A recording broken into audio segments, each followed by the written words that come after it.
Hello, my friends. Thank you very much for subscribing to our channel. We discussed such a question yesterday. 4 empty bottles can be exchanged for 1 bottle of water. Michael bought 22 bottles of water, and in the end he drank a total of 29 bottles. Today we extend this topic to a more general case. If we buy N bottles of water at the beginning, how many bottles of water can we drink in the end? And, if we want to drink M bottles of water at the end, at least how many bottles should we buy at the beginning? Why not give a try, and we will come back soon.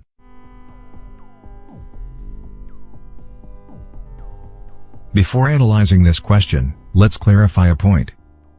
Given the number of bottles purchased at the beginning fixed, no matter what the exchange order is, as long as the number of empty bottles left at the end is no longer enough to exchange new water, the total amount of water we drink will always remain the same.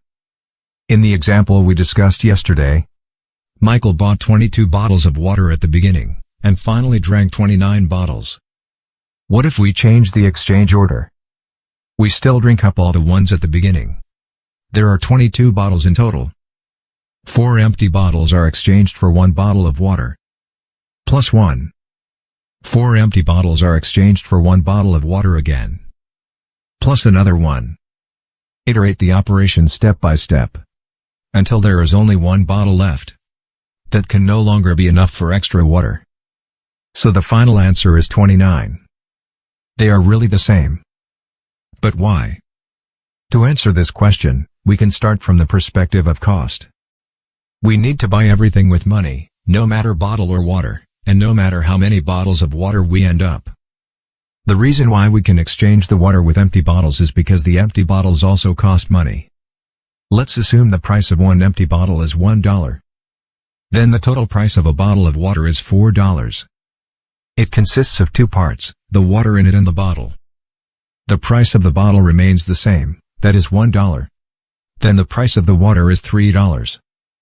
In the question we discussed yesterday, at the beginning, Michael bought 22 bottles of water, which cost a total of 4 times 22, equals $88. No matter in what order he exchanged them, he always end up drinking 29 bottles of water. The reason is that, 3 times 29 equals $87.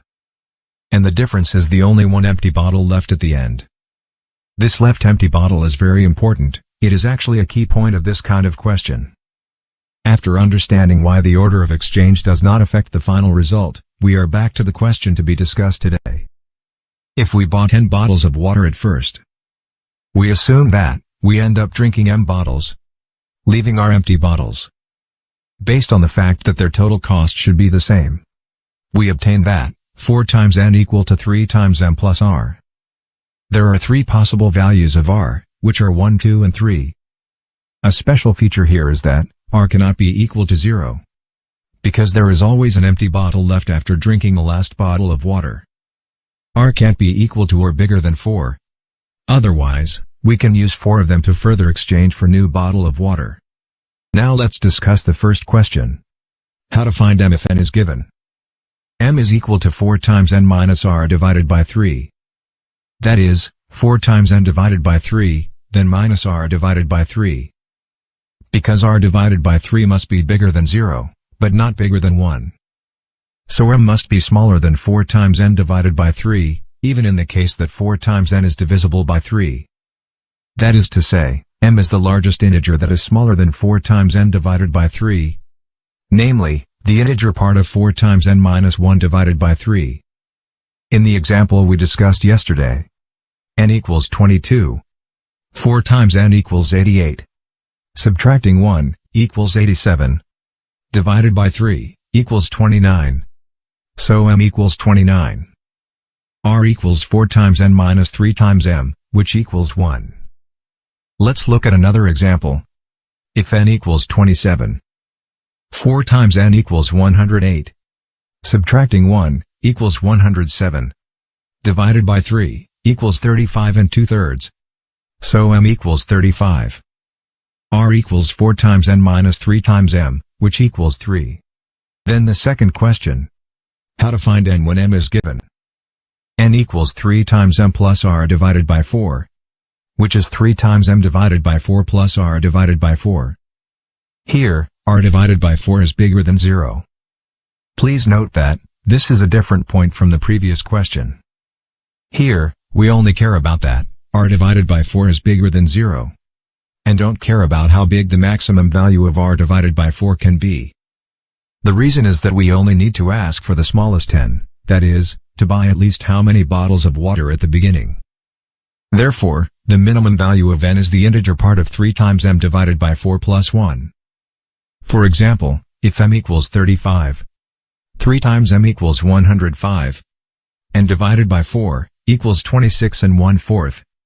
The integer part is 26. So the minimum value of n is 27. r is still 4 times n minus 3 times m equals 3.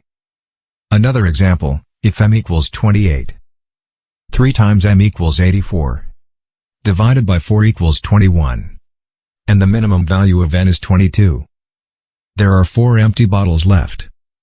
Everyone can notice that, at this time, we can still use these 4 empty bottles to exchange for another bottle of water.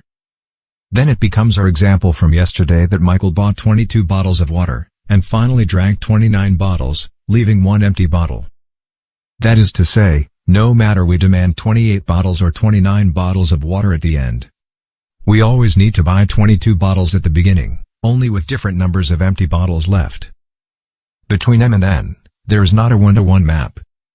Thank you for watching, and see you next time.